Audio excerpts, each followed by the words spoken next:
தமிழ்நாட்டில் சோலார் மின் உற்பத்திக்கு மிக அரிய வாய்ப்புகள் இருக்கிற ஒரு பகுதி. இதில் இன்றைக்கி வரைக்கும் நிறைய சிக்கல்கள் இருக்கிறத பார்க்க முடியுது. பெரிய பெரிய நிறுவனங்களுக்கு அனுமதி கேட்பது, அப்புறமா அந்த மின் உற்பத்தியை கொள்முதல் செய்வதில் யூனிட்டுகள் அளவுகளுக்கான இதில் மிகப்பெரிய அளவுக்கு முறைகேடுகள் அல்லது பிணக்குகள், அந்த திட்டங்கள் நிறைவேறாமல் போகிறத பார்க்க முடியுது. பல்வேறு காரணிகளால் அந்த திட்டங்கள் செயல்படுத்தப்படுறதில்லை. இந்தியாவினுடைய கோலோச்சுகிற பெரும் நிறுவனங்கள் பல முறை தமிழகத்தில் கட்டமைப்பு மற்றும் உருவாக்கம், அப்புறமா அதை உற்பத்தி செய்கிற மின்சாரத்தை எவ்வளோ தமிழ்நாடு மின்சார வாரியம் கொள்முதல் செய்யணும் அப்படிங்கிறதுல எல்லாம் நிறைய சிக்கல்கள் இருக்கிறது என்னால் பார்க்க முடியுது, கேட்டுக்கிட்டு இருக்கிறேன். அது மக்களுக்கு சரியாக கிடைக்க முடியல. அது மட்டும் இல்லாமல் தனிநபர் சோலார் மின் உற்பத்தியிலையும் சிக்கல்கள் நீடிக்குது. இப்போது ஒரு பயனீட்டாளர் இருக்காருன்னா அவர் தனியாக தன்னுடைய வீடுகளில், தொழில் நிறுவனங்களில் சோலார் அமைப்புகளை உருவாக்கி அந்த உருவாகிற மின்சாரத்தை நெட் மீட்ரு வழியாக தமிழக அரசுடைய கிரிட்டுக்கு கொடுத்துடலாம், நெட் மீட்ரு வழியாக. அப்புறமா எப்போ அது உற்பத்தி ஆகுதோ அது நேரடியாக தொகுப்புக்கு போயிடும். அவர் எப்போ தேவை இருக்கோ எடுத்துப்பார். அவர் உற்பத்திக்கும் அவர் பயன்படுத்தியதுக்கும் உள்ள இடைவெளியில் இருக்கிறத கொடுத்துக்க முடியும். இப்போ என்னுடைய உற்பத்தி 5 கிலோவாட் இருக்குது. அது நான் உற்பத்தி செய்கிறது அப்படியே நேரடியாக கிரிட்டுக்கு போயிடும். அதுக்கப்புறமா வரக்கூடிய இதில் நான் பயன்படுத்துறதுக்கு போக மிச்சம் இருக்கிற யூனிட்டுக்கு நான் பணம் செலுத்தினா போதும். ஆனால் நிறைய பேர் அதுக்கு பிறகு போட்டவங்களுக்கு உற்பத்திக்கு ஒரு விலை, இப்போ ரூ. 2 ரூ. 3 உற்பத்தி ஒரு யூனிட்டுக்கும் அவர் பயன்படுத்துறதுக்கு ரூ. 11 ஒரு யூனிட்டுக்குமா அந்த கேப் இருக்குது. அதை சரி செய்கிறதுக்காக அவங்க பேட்ரி சிஸ்டத்துக்கு மாறுறாங்க. பேட்டரியை பயன்படுத்தி பேட்டரியில் சேமித்து அந்த பேட்டரியில் இருக்கிறத அவங்க பயன்பாட்டுக்கு கொண்டுட்டு போகிறாங்க. இப்போ போர்வெல்ஸ் எல்லாம் இருந்ததுன்னா அதில் சிக்கல்கள் ஏற்படுது.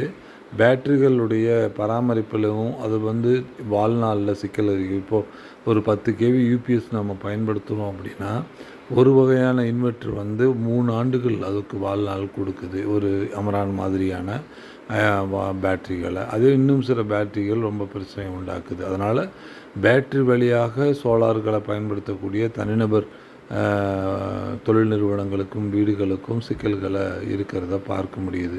நெட் மீட்ரு நல்லா இருக்குது, ஆனால் அதில் இந்த டாரிஃபில் பெரும் பிரச்சனை இருக்குது. அவர் உற்பத்தி பண்ணுறதுக்கு ஒரு விலையும் அவர் பயன்படுத்தக்கூடிய ஒரு யூனிட்டுக்கு ஒரு விலையும் இருக்கிறத பார்க்க முடியுது. அதனால் நிறைய இதில் இன்வெஸ்ட் பண்ணுறத தவிர்க்கிறாங்க.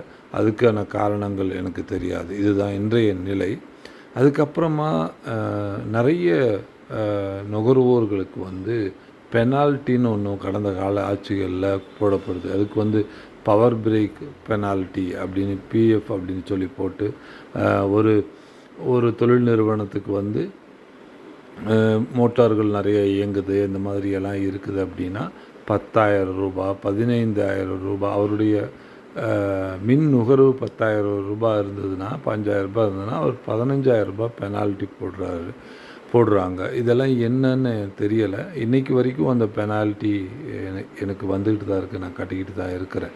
ஓகே, அது என்ன காரணங்கள்? அது அதுக்குரிய ஒரு பேனல் போர்டு வைக்கப்பட்டிருக்கு. இப்போ தான் அதை எரெக்ட் பண்ணப்பட்டிருக்கு. இனிமேல் தான் அது நடைமுறைக்கு வரும்னு சொல்கிறாங்க.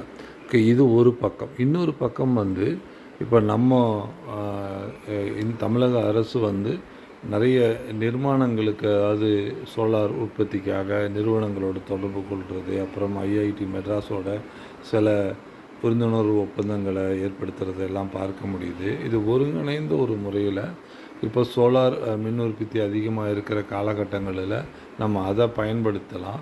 பகல் நேரங்களில் அந்த பயன்பாட்டை நம்ம பயன்படுத்திக்கிட்டு இரவு நேரங்களில் அனல் மின்சாரத்தை நம்ம இயக்கலாம். இப்போ இந்த அலகுகளை இயக்கிறது ஒரு அனல் மின்சாரத்துலேயும் 4 அலகுகள் 5 அலகுகள் இருக்கிறது எண்ணூர்லேயோ இல்லை தூத்துக்குடியிலையோ இல்லை மேட்டூர்கள்லேயோ இன்னும் பல இடங்களில் அனல் மின் நிலையங்கள் இருக்கிறது. அது கிரிட்களோட கனெக்ட் ஆகிருக்கும். இப்போ சோலார் மின் உற்பத்தி நிலையங்கள்லேருந்து உற்பத்தி வரும். அதுக்கப்புறமா விண்மில்லேருந்து வரும். விண்மில்லோட கட்டமைப்புகளில் முழு உற்பத்தியும் பயன்படுத்திக்கூடிய அளவுக்கான கட்டமைப்புகள் முன்னாடி இல்லைன்னு குற்றம் சாட்டப்பட்டது.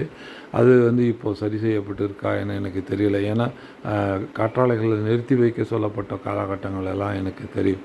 ஸோ அதனால் இது எல்லாம் இந்த கிரிட்டுகளும் அந்த உற்பத்திகள் அதிக அளவு உற்பத்தி இருக்கிற பகுதியிலேருந்து எடுத்துக்கிட்டு அனல் மின் நிலையத்தை நம்ம ஷட் டவுன் பண்ணலாம். ஆனால் அதுக்கும் காரணங்கள் சொல்லுவாங்க. ஒரு அழகை அமுத்தி முடியாது, அது தொடர்ந்து மின் உற்பத்தி இருந்தால் தான் அதிகபட்ச மின் உற்பத்தி கிடைக்கும்னு சொல்கிறாங்க. அதில் என்ன சிக்கல் இருக்குதுன்னு எனக்கு தெரியாது. ஏன்னா இப்போ ஒரு அலகை காலையிலேருந்து இயக்காமல் மின் உற்பத்தி தேவை வரும்போது அந்த இலக்கை திரும்பவும் ஆரம்பிக்கலாம். ஒரு 4 மணிக்கு ஆரம்பித்தால் அது பீக் வரும்பொழுது அதிக கன்சம்ஷன் 7 மணிக்கு அதிக கன்சம்ஷன் வர ஆரம்பிக்கலாம். திரும்பவும் காலையில் ஒரு அலகை குறைக்க ஆரம்பித்து அது 7 மணிக்கு காலை 7 மணிக்கு குறைக்க ஆரம்பித்து அது 8-9 மணிக்கு நுகர்வும் குறைய ஆரம்பிச்சிருக்கும். அப்போ சோலார் மின் உற்பத்தி வர ஆரம்பிச்சிச்சுன்னா அதை முழுக்க கிரிட்டு கொண்டுட்டு வரலாம். ஸோ இதன் அடிப்படையில் எல்லா ஒரு மேப், ஒரு ஆய்வு, முழு ஆய்வு, ஒரு ஆராய்ச்சி எல்லாம் செஞ்சு இதில் எங்கே குறைபாடு ஏற்படுதோ அந்த பகுதியில் இருக்கிற அனல் மின் அலகுகளை குறைக்கிறதும் ஏற்றும் போது நிலக்கரி பயன்பாடும் அதில் அங்கே இருக்கிற வேலையாட்களை சுழற்சி முறையில் பயன்படுத்துவதும் அதிக தேவை இருக்கும்போது எல்லா வேலையாட்களையும் பயன்படுத்துவதும் இப்படி நம்ம செயல்பாடுகளுக்கு கொண்டுட்டு வரலாம் அப்படின்னு நினைக்கிறேன். இப்போ என்எல்சியில் நமக்கு கிடைக்கக்கூடிய அந்த மின் உற்பத்தியை நம்ம எப்படி அதுக்குள்ளே கொண்டுட்டு வரும்போதும் அந்த உற்பத்தியை சார்ந்தும் நம்ம அங்கே கூடுதல் நமக்கு தேவைப்படுது அப்படின்னா கிரிட்டில் நம்ம அவங்களோட ஒரு புரிந்துணர்வு இன்னும் கூடுதல் மின்சாரத்தை நம்ம வாங்கிறதுக்கான முயற்சிகளை நம்மளோட தொகுப்பை தாண்டி இன்னும் கூடுதலாக கிடைக்கிறதுக்கான வாய்ப்புகள் இருந்தால் அதையும் நம்ம பேசலாம். அப்புறமா அந்த சோலார் மின் உற்பத்தி தமிழக அரசு சில இடங்களில் மேம்படுத்தலாம்னு நினைக்கிறேன். இப்போ நம்மளுடைய வளங்களை விற்கும்போது இப்போது நம்மளுடைய வளங்களாக இருக்கிற கனிம வளங்களில் விற்பனை செய்கிற பொழுது இன்னும் பிற வகையில் நம்மளுடைய வளங்கள் விற்பனை செய்யும் பொழுது வரக்கூடிய வருமானத்தை முறைப்படுத்தி அதை மூலதனமாக பயன்படுத்தி சோலார் மின் நிலையங்களை உருவாக்கலாம். ஏன்னா அதில் பராமரிப்பு குறைவு, மின் உற்பத்தி வந்துக்கிட்டே இருக்கும். தொடர்ந்து ஒரு தடவை நம்ம இன்வெஸ்ட் பண்ணால் தொடர்ந்து பல வருடங்களுக்கு நமக்கு மின்சாரம். ஏன்னா அதனால தான் தனியார் அமைப்புகள் அதில் முனைப்பு காட்டுறாங்க. தமிழகம் முழுக்கவும் பல ஏரிகள் நீர்நிலைகள் பயன்பாட்டில் இல்லாமல் இருக்குது, நீர் இல்லாமல் இருக்குது. ஸோ அதனுடைய கரைகள் அளவுக்கு உயரத்தில் நம்மளுடைய சோலார் தகடுகளை நம்ம அமைச்சிட்டோம்னா அந்தக்குள்ளே எந்த ஒரு கழிவுநீர்களும் போகாத முறையில் அந்த ஏரியை மறுசீரமைப்பு பண்ணி முழுக்க அதுக்குள்ளே இன்னும் எந்த வாகனங்களும் நுழையாமலும் தடுக்க முடியும். குப்பைகளை கொட்டுறது, வேறு எந்த விதமான கேடுகள் நிலைக்காமல் இருக்கிறதுக்கு, அப்புறமா அது குற்ற செயல்களுக்கு பயன்படாமல் இருக்கிறதுக்கு, பின்னால் நீர் வந்தாலும் அந்த நீர் உள்ளே போய் தேங்கி நின்று அது பாசனத்துக்கு பயன்படுற வரையில் அந்த ஏரியை மாற்றி அமைச்சிட்டு அந்த கரையினுடைய உயரத்தின் அளவில் சோலார் பேனல்களை நம்ம அமைச்சிட்டோம்னா நீர் ஆவியாகிறதையும் நம்ம தடுக்க முடியும். அது ஒரு சோலார் மின் உற்பத்தி நிலையமாகவும் மாற்றிட முடியும். அதை ஒரு அரசு நிறுவனமாக மாற்றும்போது அதில் நமக்கு அரசுக்கு வருமானமும் வரும், மின் உற்பத்தியும் நமக்கு கிடைச்சிரும். சிலருக்கு வேலை வாய்ப்புகளையும் கொடுத்து பராமரிப்புகளை மேற்கொள்ளலாம். தண்ணி இருக்கும்போது உள்ளே போகிறதுக்கு ஒரு வழிகளையும், தண்ணி இல்லாத போது போவதற்கான ஒரு வழியையும் நம்ம அமைச்சிக்கலாம். அதன் அடிப்படையில் நம்ம சோலார் மின் உற்பத்தி நிலையங்களை ஏரிகளுக்கு மேலே அமைச்சிட்டோம். ஏரிகளையும் பராமரிச்சிடலாம், ஏரிகளில் குற்றச்சம்பவங்களை தடுத்துடலாம், ஏரிகளை வரும்பொழுது தண்ணியும் வச்சுக்கலாம். அப்புறமா மண் மாதிரியான சில முறைகேடான செயல்பாடுகளை நடக்கிறத தடுக்கலாம். அது அரசினுடைய நேரடி கண்காணிப்புக்கு வந்துடும். அதில் வர மின் உற்பத்தியை அருகாமையில் இருக்கிற மின் தொகுப்புகளுக்கு நம்ம கொண்டு போயிடலாம். இதே மாதிரி தனிநபர் மின் உற்பத்தியை ஊக்கப்படுத்தணும், அரசு மின் உற்பத்தியை உருவாக்கணும். அதே மாதிரி ஏரிகளுக்கு மேலே இருக்கிற இந்த தமிழகத்தில் இருக்கிற எல்லா ஏரிகளையும் பராமரிக்கவும் காப்பாற்றவும் செய்யலாம். அதன் மேலே மின் தகடுகள் அமைச்சு அதன் வழியாக அது தனி ஒரு அரசு சார் நிறுவனத்தை உருவாக்கி அதை லாபகரமான நிறுவனமாக மட்டுமே அது இருக்கணும்.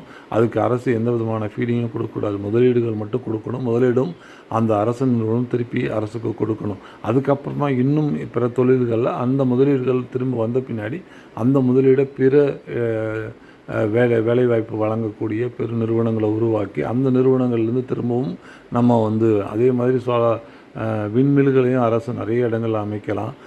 தனிநபர்களுக்கு கடன் கொடுத்து அவர்கள் அமைச்சு அதன்படியாக பெறுகிற மின்சாரத்தை ஒரு பகுதியில் இருக்கிற மக்கள் எல்லோரும் அதை அமைச்சு அதில் அவங்களுக்கு ஒரு வருமானமும் கிடைக்கலாம், அரசுக்கும் மின்சாரம் கிடைக்கலாம், இன்னும் பல வேலைவாய்ப்புகளை உருவாக்கக்கூடிய உருவாக்கலாம். இப்போ இந்த ஏரிகளை நம்ம மின் நிலையங்களாக சோலார் மின் நிலையங்களாக மாற்றுறதும் அதை காப்பாற்றவும் முடியும். அரசு சார் நிறுவனத்தையே உருவாக்கி வேலைவாய்ப்பு மற்றும் மின் உற்பத்தி மற்றும் ஏரிகள் பராமரிப்பு, ஏரிகள் ஆக்கிரமிப்பு தடுப்பு, இப்படி பல வகைகளை நம்ம சோலார் மின்சாரத்துக்கு பயன்படுத்தலாம். இதுக்கு ஒரு அரசு நிறுவனத்தை உருவாக்கி அதுக்கு ஒரு மேலாண்மை இயக்குனர் நிர்வாகி ஆராய்ச்சி மற்றும் எல்லா தரவுகளையும் தமிழகம் முழுவதும் இருக்கிற ஏரிகளை கணக்கெடுத்து அதை எல்லாத்தையும் வருவாய்த்துறையிலிருந்து தரவுகளை பெற்று அது தனி நிறுவனமாக அரசு நிறுவனமாக அதிகாரம் பெற்ற நிறுவனமாக உருவாக்கணும்.